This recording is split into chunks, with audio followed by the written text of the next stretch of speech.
welcome back to my channel. So today I am talking about my 4 favorite makeup sponges that I keep in my personal and professional makeup kit.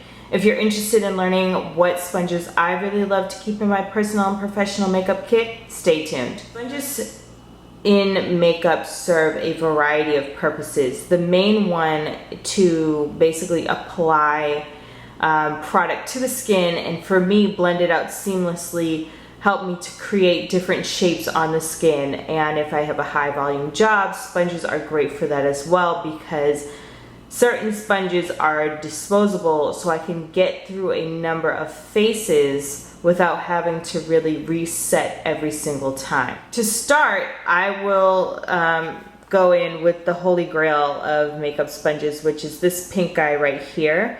This is the original Beauty Blender in its original color. I love the Beauty Blender just because of its sort of egg-like shape. It's rounded on the bottom, it's soft all the way around, and it has like this little pointy edge right here to get into smaller spaces like underneath the eye, underneath the brow bone. And the body of the Beauty Blender is really, it's sort of revolutionary, the material that it's made from, because it's made to mimic the pores in the skin. So when you blend out on the skin, sort of like this motion, it really does blend the product, whatever product you're putting on your skin, out so seamlessly and gives it that full airbrush finish. The way to use this type of sponge is to wet it, let it puff up, drain out all the excess water, and then go into the skin and start to buff out as you normally would. My second favorite sponge to use is this Real Technique sponge. They've got a unique shape as well, sort of oval until you flip it over, and it's got like this slanted edge right here, which I find to be amazing as a tool to sort of make rigid lines on the face. Maybe not rigid lines, but make more defined lines on the face. If you're big into contouring and highlighting, this is a great side of the sponge to use.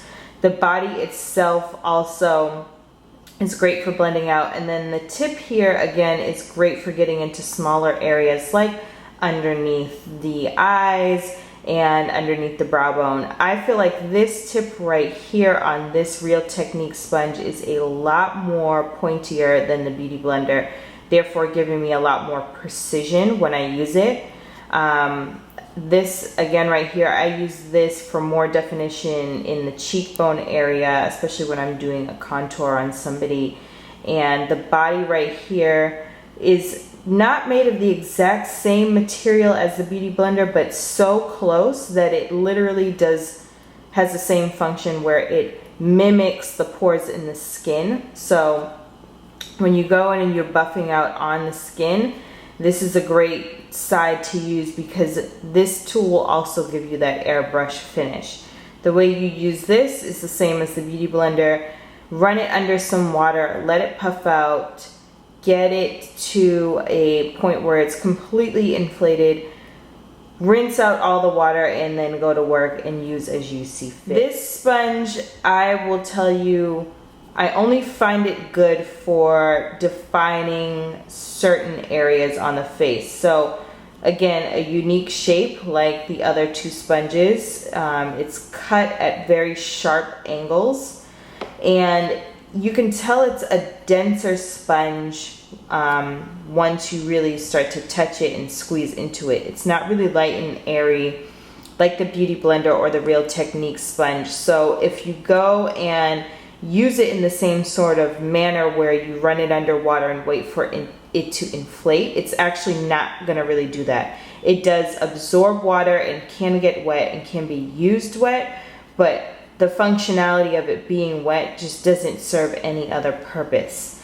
It's not going to help you really blend out products like a Beauty Blender or a Real Technique sponge would.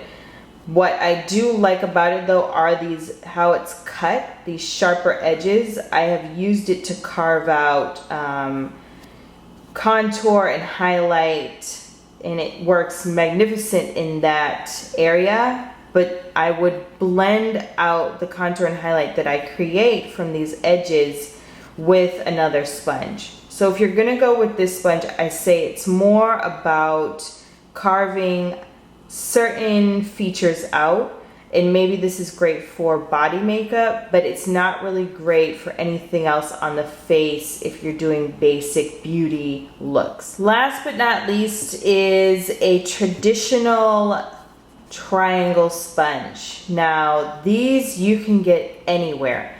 Any drugstore, pharmacy, Hood beauty supply store sells these. These are the original types of makeup sponges. They go back decades.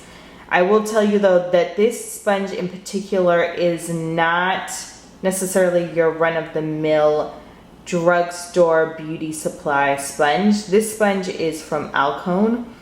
These sponges are a little bit different. I don't know the exact material that they're made of, but I will tell you that they're fabulous in the fact that these sponges can actually be dipped into water like a beauty blender or a Real Technique sponge, puff up, and have the same sort of effect that the Real Techniques and beauty blenders have. All right guys, thank you so much for watching. Those were my 4 favorite makeup sponges that I keep in my kit in my personal supply. If you have any questions, please comment below. Don't forget to rate, comment, and subscribe, and I will see you in my next video.